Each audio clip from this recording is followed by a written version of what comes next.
Morning. So this lab exercise would be about for you to be introduced to Python, Pandas, and scikit-learn. So you were already introduced to Python. However, I would want to just have a quick recap on some of the basics in Python, and then we also would have to learn some of the libraries such as Pandas and scikit-learn. So Python is actually a high-level language programming.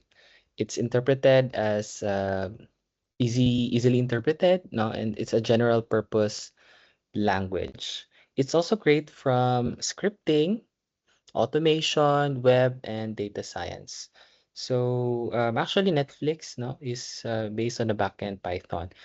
And it also emphasizes code readability and simplicity. So for example, in high-level languages like C++ programming language, you would have to write some various lines such as call the library IOStream, but in Python, you just have to print directly hello Python.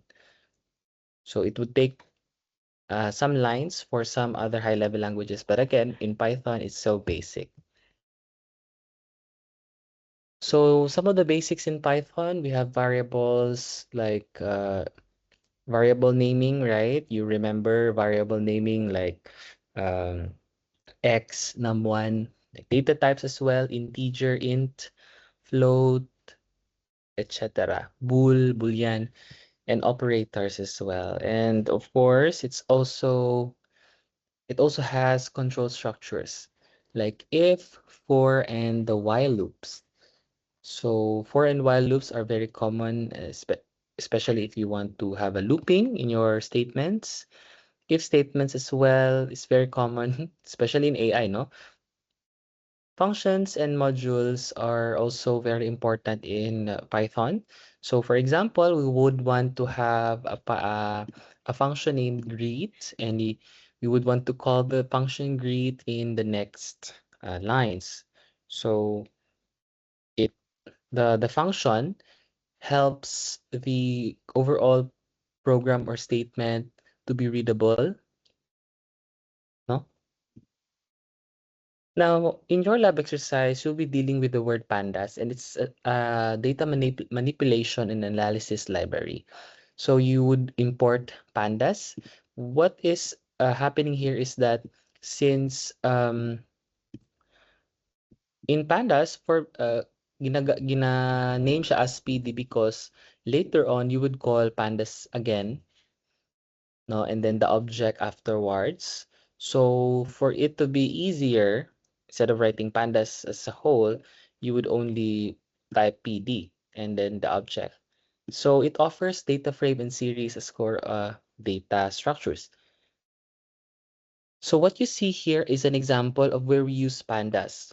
So if you want to have tables, if you want to have data frames, again, and series as core data structures, you would want to have pandas as your library. So for example, again, this is a library, this is what you call a variable, right?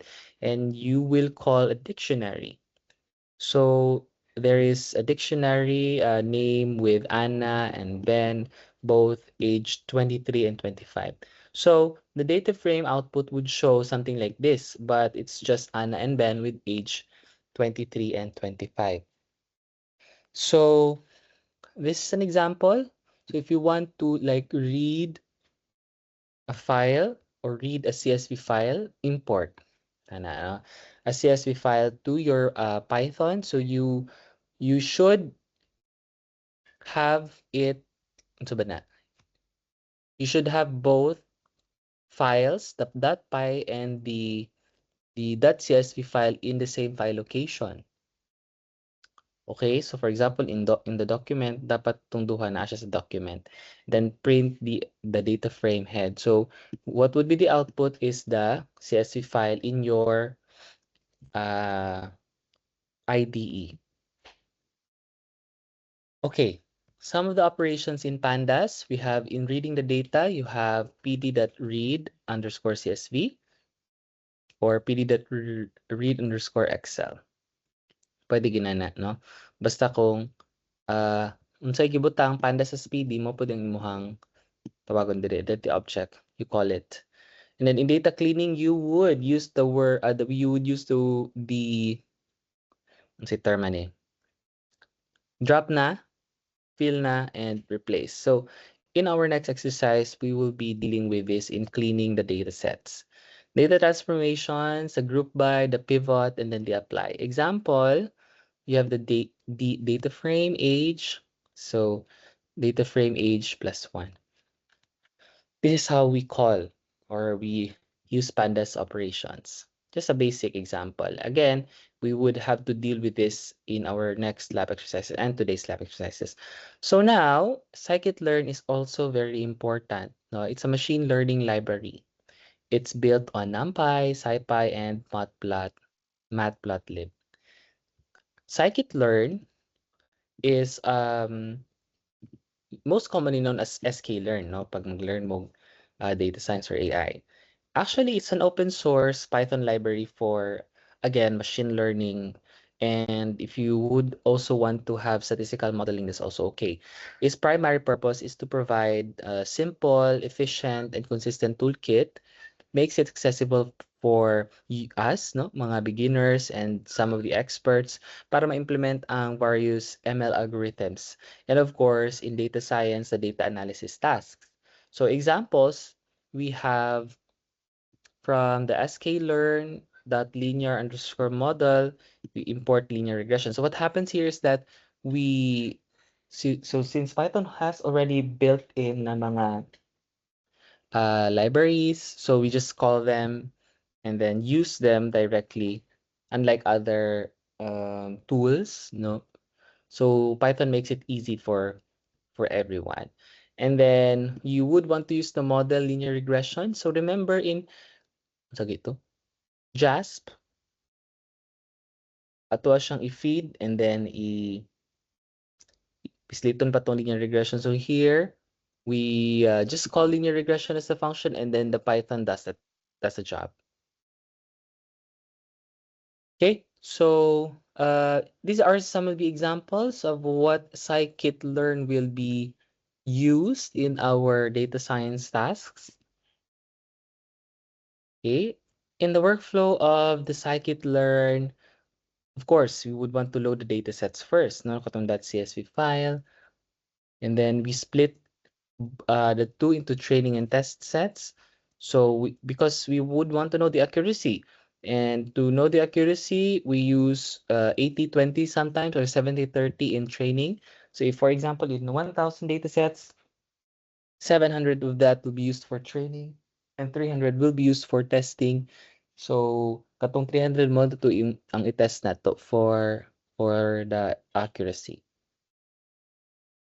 Okay, and then you choose and train a model. So in choosing and training a model, we should already know some of the algorithms.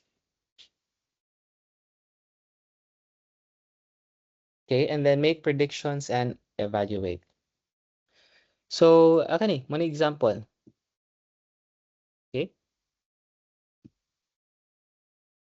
So this is a very simple example, no? If you type this in Python, kani siya tanan, copy, what would happen is that it would just predict ang ika-6, sorry, i-predict niya ang kung input nimo ang 6 hours ka nag-study, pila imong score. Kasi linear regression siya. So, if 50, 60, 65, 70, 80, kung yung race is to 10, 5, 10, siguro mga 83, something like that. Sa ba? No? So, that is linear regression. So, unlike what we did sa JASP, kani siya is gi-input nato and dito wala na to gi-import, but you can also have import using the pandas library. Okay, so in your lab exercise, mo to siya ang basic sa ato ang lab library.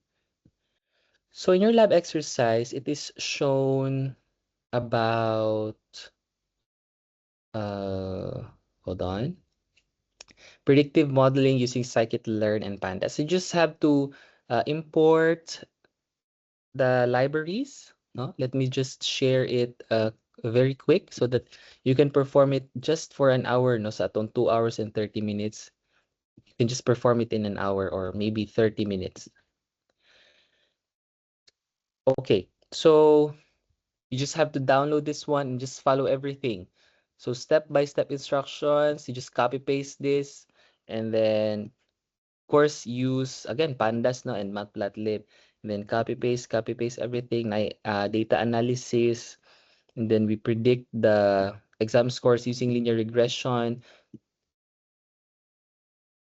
those as logistic regression. So remember that logistic regression is just pass or fail, ones or zeros, yes or no. No, unlike linear regression, continuous ang data na iyahang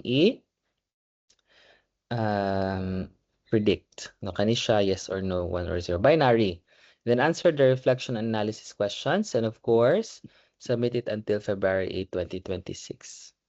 So that would be all for the introduction to lab exercise 5. Thank you so much for listening.